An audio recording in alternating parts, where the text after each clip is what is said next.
Hi there, my name is Eugenio and I'm part of the digital imaging team at the British Library in London. Today, I want to talk you through how to set up a basic digitization studio. I will be working with my colleague Carl, as it is much easier to set up a studio with more than one person to help.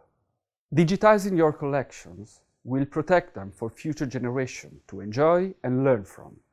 And following this tutorial will help make this as easy as possible for you. You will need to set up your studio in a clean and dry room.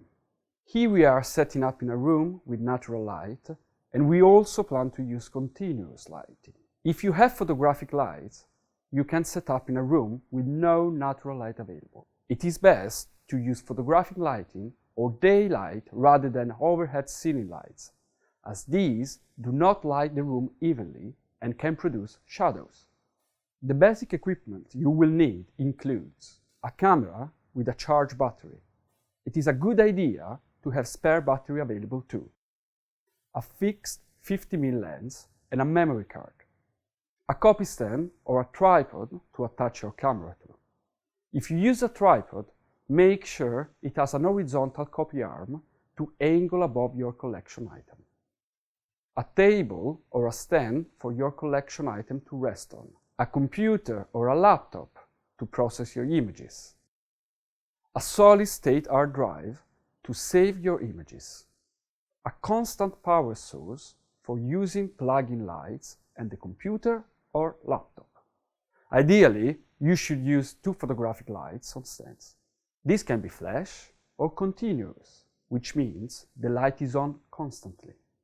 Some key points to consider are how many photos you plan to take.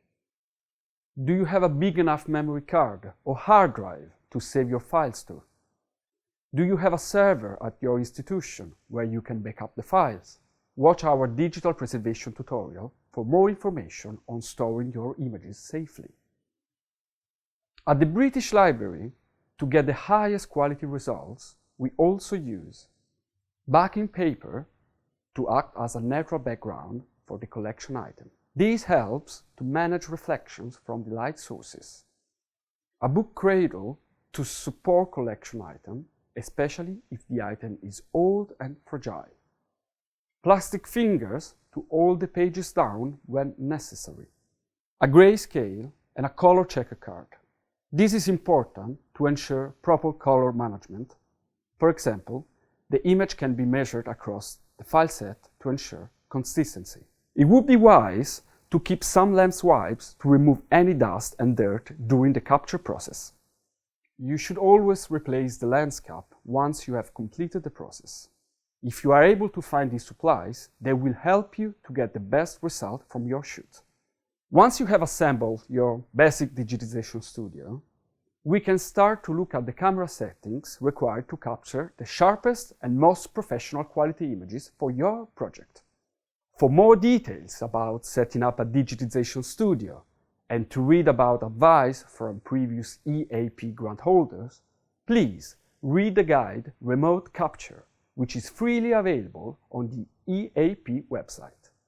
This tutorial is part of our online video series covering digitization, digital preservation, and conservation for the Endangered Archives program. Please feel free to explore these resources at eap.bl.uk/training videos.